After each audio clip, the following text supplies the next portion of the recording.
Welcome back friends my YouTube channel understand easy. दोस्तों आज हमारे पास एक सिलाई मशीन का मोटर है जो कि अर्जुन कंपनी का है। और यह मोटर जो है जनरली जो हमारी घरेलू सिलाई मशीन अम्ब्रेला मशीन होती है उसमें मोस्टली यूज होता है। तो आज ये हमारे पास रिपेयर होने के लिए आया हुआ है। और दोस्तों इसमें प्रॉब्लम यह है कि यह ऑन नहीं हो रहा है। इसे मैं आपको सीरीज से चेक करके दिखाता हूँ। तो आइए दोस्तों इसे मैं आपको सीरीज से चेक करके दिखाता हूँ। ये हमारा सीरीज का टेस्ट लैंप है और ये इसका कनेक्टर है। इसमें बीच का वायर ग्राउंड होता है एवं ये इसका न्यूट्रल फेस होता है। तो पहले मैं आपको ग्राउंड चेक करके दिखाता हूँ। इसके बीच वाला टर्मिनल आप देखेंगे ये बॉडी ग्राउंड होता है और ऊपर नीचे वाले हमारे फेस और न्यूट्रल के होते हैं। तो यहाँ पर देखेंगे हमें किसी भी प्रकार की कंटिन्यूटी नहीं मिल रही है। यहाँ देखें हमारा सीरीज लैंप चालू है और इन दोनों पॉइंट पर लगाने के बाद हमें किसी भी प्रकार की कोई कंटिन्यूटी नहीं मिल रही है। तो आइए हम मशीन को खोल करके देखते हैं। इसकी पुल्ली को निकालने के लिए यहाँ इसके सेंटर में एक स्क्रू दिया हुआ है। इसको ढीले करने के बाद हमारा जो इसका पुल्ली है यह पुल्ली भी बाहर निकल जाएगा। तो इसको फ्रेंड्स हम पूरी तरह से ढीला कर देते हैं और ठोक करके इसकी पुल्ली को भी हम बाहर निकाल देंगे। तो इस तरह से फ्रेंड्स आपने देखा इसकी पुल्ली को हमने बाहर निकाल दिया है। अब इसके हम पल्लों को बाहर निकाल करके आपको मोटर को खोल करके दिखाते हैं। यह जो मोटर होती है तो इसमें फील्ड और आर्मेचर होता है। ये पीछे आप इसका आर्मेचर देख रहे हैं एवं इसके अंदर इसकी ये फील्ड वाइंडिंग होती है और यही वाइंडिंग जो है वो हमें बंद बता रही है। तो सबसे पहले इसके हम कार्बन ब्रश को रिमूव कर देंगे। तो यहाँ से आप देखेंगे इन दोनों ढक्कन को खोल करके इसके हम जो कार्बन ब्रश है उसको बाहर निकाल देंगे। तो ये दोनों मैंने इसके कार्बन ब्रश को निकाल दिया है। और इसके बाद यहाँ पर आप देखेंगे तो यहाँ पर दो स्क्रू लगे हुए हैं। इन स्क्रू को खोलने के बाद हमारा जो बैक कवर है यह खुल जाएगा। तो इन दोनों स्क्रू को मैं खोल करके बाहर निकालता हूँ और अब अपने हम जो बैक कवर है इसको बाहर निकालेंगे। पीछे के दो स्क्रू खोलने के बाद यहाँ पर आप देखेंगे तो यहाँ पर 8 नंबर वाले दो नट लगे हुए हैं जिसको हम अपने स्पैनर की मदद से इसको खोल देते हैं। तो हमारे ये जो इसके पल्ले हैं ये बाहर निकल जाएंगे। अब इसको हमें हैमर की सहायता से धीरे धीरे सावधानी पूर्वक अपने पल्लों को निकालना होगा। इसमें ज़्यादा जोर से नहीं मारना है वरना ये डैमेज हो सकती हैं। दोस्तों इसकी मोटर को हमने खोल दिया है। इसके दोनों पल्लों को खोल करके अलग कर दिया है। ये हमारा आर्मेचर है और ये हमारी मोटर है एवं यहाँ इसकी बाइंडिंग आप देख रहे हैं। दोस्तों इसमें हमने देखा तो इसमें एल्यूमिनियम बाइंडिंग है, यानी इसकी ये जो फील्ड कोर आप देख रहे हैं यह कॉपर की जगह एल्यूमिनियम से बनी है और कहीं एक तरफ यह ब्रेक है। तो सबसे पहले इसके हम बाइंडिंग के कनेक्शनों को यहाँ से खोलते हैं और फिर आपको चेक करके दिखाते हैं। आइए फ्रेंड्स अब इसे हम आपको सीरीज से चेक करके दिखाते हैं। तो जैसा कि यहाँ पर आप देख पा रहे हैं ये फील्ड कॉइल दो हिस्सों में होती है। एक कॉइल हमारी इस ओर है एवं एक कॉइल हमारी इस ओर है एवं इसका सिरा आप देखेंगे तो एक सिरा यह है, एक सिरा यह है एवं इसका सिरा देखेंगे तो एक सिरा हमारा इधर है एवं एक सिरा हमारा इधर है। अब इसे हम सीरीज टेस्ट लैंप से चेक करके देखेंगे। तो पहले मैं इस कॉइल को यहाँ पर देखता हूँ तो यहाँ पर आप देखेंगे हमें सीरीज से कंटिन्यूटी देखने के लिए मिल रही है। अब मैं इस वाले छोर पर देखता हूँ तो फ्रेंड्स हमें इस वाले छोर पर जहाँ हमारा ये रेड वायर लगा है यहाँ पर हमें कोई कंटिन्यूटी देखने के लिए नहीं मिल रही है। इसका मतलब यह हुआ कि इस तरफ की जो हमारी फील्ड कोर है यह कहीं से ब्रेक है और इसमें एल्यूमिनियम बाइंडिंग भी है। तो एल्यूमिनियम बाइंडिंग में ऐसा होता है दोस्तों कि यह कहीं से भी अपने आप जो है वह ब्रेक हो जाती है। दोस्तों यहाँ पर हमने अपनी फील्ड को मोटर से बाहर निकाल दिया है और जैसा कि आपने देखा था हमारी ये वाली कॉइल तो चालू थी और एल्यूमिनियम बाइंडिंग है और कॉइल बाकी भी ये ठीक ठाक है, इसलिए हम इसको नहीं बदल रहे हैं। इसकी जो खराब वाली एक कॉइल है जिसको आप देख रहे हैं कि इसको मैंने काट करके बाहर निकाल दिया है, इसको हम नई वाइंडिंग करके इसमें इंस्टॉल कर देंगे। अगर ये कॉपर वाली होती तो दोस्तों इसकी हम दोनों कॉइलों को नया करते, लेकिन ये एल्यूमिनियम है तो इसमें इससे कोई फ़र्क नहीं पड़ता। तो इसके लिए इसमें हम इसकी जो ये दूसरी खराब वाली कॉइल थी इसके स्थान पर हम नई कॉइल इसमें बना करके लगा देंगे। दोस्तों इस तार से इसके हमने कॉइल का साइज़ ले लिया है। इसे इस प्रकार से दोनों ओर लगा करके, जैसा कि आप देख पा रहे हैं, इस तरह से इसका हमने कॉइल का नाप निकाल लिया है और इस साइज की अब हम एक कॉइल बना लेंगे और यहाँ पे हमारे जो टर्न रहने वाले हैं तो 27 नंबर एल्यूमिनियम वायर से 300 टन हमारे इस कॉइल में रहेंगे। तो 300 टन 27 नंबर एल्यूमिनियम वायर से हम आपको कॉइल बना करके दिखाते हैं। तो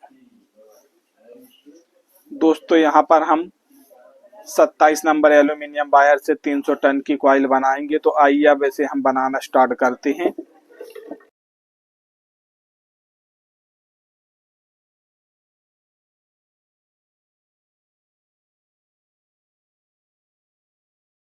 दोस्तों यहाँ पर मैंने अपनी कॉइल को बना करके यहाँ पर 7 नंबर पीवीसी पेपर को लेके इसे टेप से इस प्रकार से इसको इंसुलेटेड कर दिया है दोनों ओर। और अब अपनी इस कॉइल को हम अपने स्टेटर में भरेंगे। तो दोस्तों इसको भरने के लिए सिंपल हमें इस प्रकार से इसको पकड़ना है और अपने कॉइल को दबाते हुए सावधानी पूर्वक, जिसमें कि ये कहीं पर भी कटे ना, डैमेज ना हो, और इस प्रकार से इसे हमें कर देना है। और यहाँ सामने से जो है वो हमारे कनेक्शन वायर निकल आएंगे। इस जगह पे फ्रेंड्स हम थोड़ा सा सेपरेटर पेपर लगा करके इसको बांध देंगे।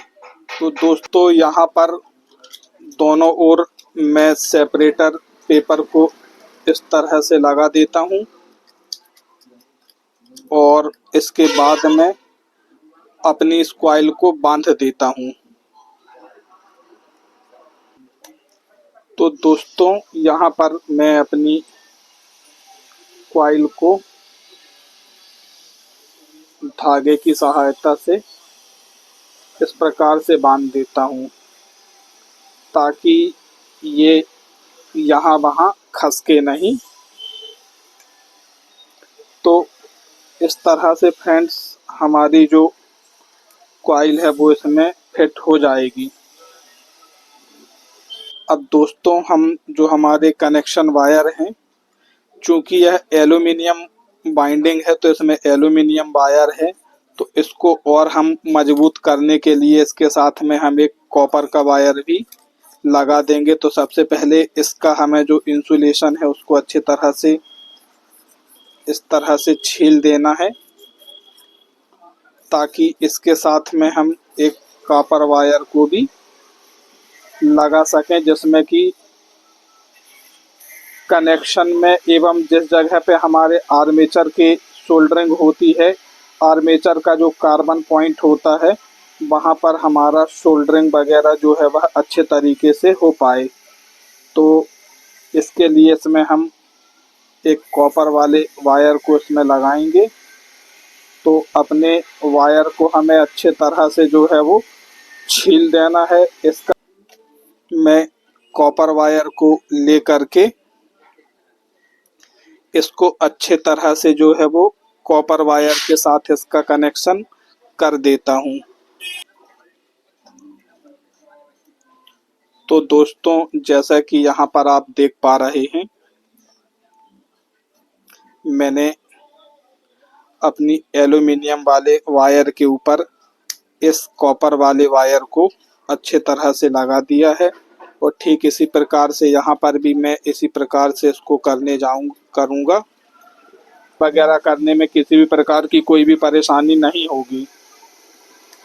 इसके बाद फ्रेंड्स इन वायर पर हम स्लिप को लगा देंगे। तो आइए अब इसके ऊपर हम स्लिप लगा देते हैं। इसी प्रकार से इस ओर भी मैं इस पर स्लिप को लगा दूंगा।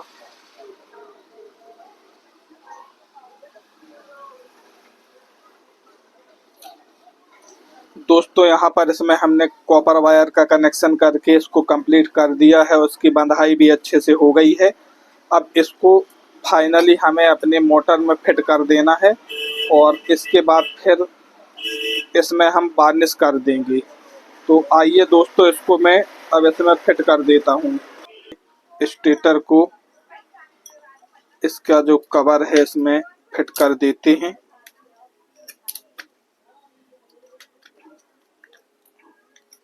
सावधानी पूर्वक इसको हमें फिट करना है जिसमें कि हमारे वायर वगैरह इसमें ना लगें। जैसे कि यहाँ पर इसके कुछ वायर यहाँ पर टच हो रहे हैं, तो पहले इसको हमें सही कर लेना होगा, नहीं तो ये जो हमारे वायर हैं ये इसके कवर में टच होकर के डैमेज हो सकते हैं।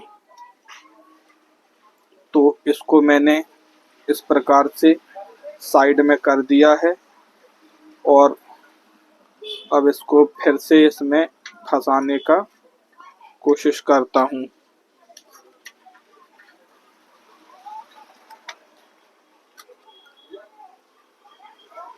तो इस तरह से दोस्तों हमारी जो कोर है वो फाइनली इसमें फिट हो चुकी है।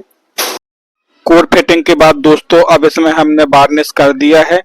तो यहाँ पर आप देख पा रहे हैं, यहाँ पर हमने अपनी जो बाइंडिंग की हुई वाली कॉइल थी इसमें वार्निश को अच्छे से कर दिया है। अब 2-4 घंटे से हम सूखने के बाद इसको आपको फिट करके तो दोस्तों यहाँ पर हमारे जो बाइंडिंग थी यह सूख करके सही हो चुकी है। अब यहाँ पर इसके हमने कनेक्शन कर दिए हैं। तो जैसा कि यहाँ पर आप देख पा रहे हैं, ये वाली हमारी पुरानी कॉइल थी, इसका ये वाला सिरा हमारा आर्मेचर में गया था एवं ये सिरा हमारा मेन लाइन पर था। तो दोस्तों इसी के जो सामने वाला क्रॉस डायरेक्शन पे हमारे जो दूसरी बाइंडिंग का ये वाला सिरा है, ये वाला हमारा आर्मेचर में जाएगा एवं ये वाला जो सिरा है ये हमारा मेन लाइन में जाएगा। तो इसके एक वायर को हमने अपने मेन लाइन के साथ जोड़ दिया है एवं मेन लाइन का दूसरा वायर जो कि हमारी इस वाले कॉइल पे था, तो इसके साथ हमने अपनी जो मेन लाइन की लीड जिसमें कि एक कनेक्टर कपलर लगा हुआ है, इसके साथ इसको हमने कनेक्ट कर दिया है। अब इसे हम आपको फाइनली फिटिंग करके दिखाते हैं। दोस्तों अब हम इसमें जो हमारे आर्मेचर कार्बन ब्रश के कनेक्शन हैं उनको कर देते हैं। तो यहाँ पर मैंने अपना सोल्डरिंग आयरन को ले लिया है और अपने सोल्डरिंग आयरन की सहायता से इसमें हम जो हमारे कार्बन ब्रश के कनेक्शन हैं उनको करने के लिए जा रहे हैं। तो एक एक करके बारी बारी से जो हमारे दोनों कनेक्शन हैं उस पर सोल्डरिंग कर देता हूँ। तो फ्रेंड्स इस तरफ वाले कनेक्शन पे अब हमने सोल्डरिंग को कर दी है। अब इसका जो दूसरा वाला कार्बन वाला हमारा टर्मिनल है उस पर भी सोल्डरिंग कर देते हैं। तो दोस्तों यहाँ पर हमने जो है सोल्डरिंग कर दी है और हमारा जो बैक वाला कवर है इसको भी हमने अपने मोटर पर बैठा दिया है जैसा कि आप देख पा रहे हैं। और अब इसमें हमें अपने आर्मेचर की फिटिंग को करना है। तो फ्रेंड्स ये हमने अपना आर्मेचर लिया हुआ है और इसको सावधानी पूर्वक हमें अपने पल्ले को मोटर पर सेट कर देना है एवं अपनी मोटर को अच्छी तरह से ठोक ठोक करके इसको हमको फ्री कर लेना है। एवं फ्री होने के बाद जो इसमें 8 नंबर के 2 हमारे नट लगे हुए हैं उन दोनों नटों से अपने पल्ले को स्टड में अच्छी तरह से हम कस देंगे ताकि इसमें किसी भी प्रकार का कोई भी ढीलापन ना हो एवं बाद में हमारी मोटर जाम वगैरह ना हो। तो इसे अच्छी तरह से फ्री करने के बाद फ्रेंड्स अब इसमें हम कार्बन ब्रशों को लगा देंगे। तो यहाँ पर मैं पहले हमारा जो राइट वाला कार्बन ब्रश है उसको लगा देता हूँ और इसके कैप को लगा करके इसको बंद कर देता हूँ। इसके बाद दोस्तों हमारे जो लेफ्ट साइड वाला भी कार्बन ब्रश है उसको भी लगा करके मैंने यहाँ पर कैप से इसको बंद कर दिया है। तो इस प्रकार से तो दोस्तों यहाँ पर हमने अपनी मोटर को फिट कर दिया है। इसके हमने कार्बन ब्रश वगैरह सब कुछ लगा दिया है और इसे अब मैं आपको चेक करके दिखाता हूँ। तो सबसे पहले मैंने आप यहाँ पर सीरीज लैंप लिया हुआ है। आप इसकी लाइट भी ग्लो होते हुए देख रहे हैं, ये कैमरे पे आपको दिखाई दे रही है। तो सबसे पहले इसका हम बॉडी शॉट चेक करके देखते हैं। तो यहाँ पर देखेंगे हमें बॉडी में किसी प्रकार की कोई भी शॉर्टिंग देखने के लिए नहीं मिल रही है। और अब मैं सीरीज में लगा रहा हूं। तो फ्रेंड्स यहाँ पर देखेंगे, यहाँ पर हमारी जो मोटर है वो आपको घूमती हुई दिखाई दे रही है। तो फ्रेंड्स हमारी जो मोटर है ये बहुत ही बढ़िया तरीके से जो है वो वर्क कर रही है, सीरीज में चल रही है। अब मैं इसे आपको डायरेक्ट लगा करके दिखाता हूँ। तो दोस्तों यहाँ पर अब मैंने अपनी मोटर को डायरेक्ट लगा दिया है और आप देख रहे हैं कि हमारी जो मोटर है ये बढ़िया तरीके से चल रही है, वर्क कर रही है। तो दोस्तों आज के वीडियो में आपने देखा कि आप जो घरेलू सिलाई मशीन की आर्मेचर वाली मोटर होती है उसकी बाइंडिंग किस प्रकार से कर सकते हैं। दोस्तों अगर आपको मेरी वीडियो से कुछ सीखने के लिए मिलता है, जानकारी अच्छी लगती है तो प्लीज़ आप चैनल को ज़रूर सब्सक्राइब करें। वीडियो अच्छी लगी तो वीडियो को लाइक करें, कमेंट करें, अपने दोस्तों में शेयर करें। हमारे चैनल पर आपको इसी प्रकार के अनेक इन्फॉर्मेटिव वीडियोस देखने के लिए मिलेंगे। तो दोस्तों हमारे चैनल पर आप बने रहें। बहुत बहुत धन्यवाद।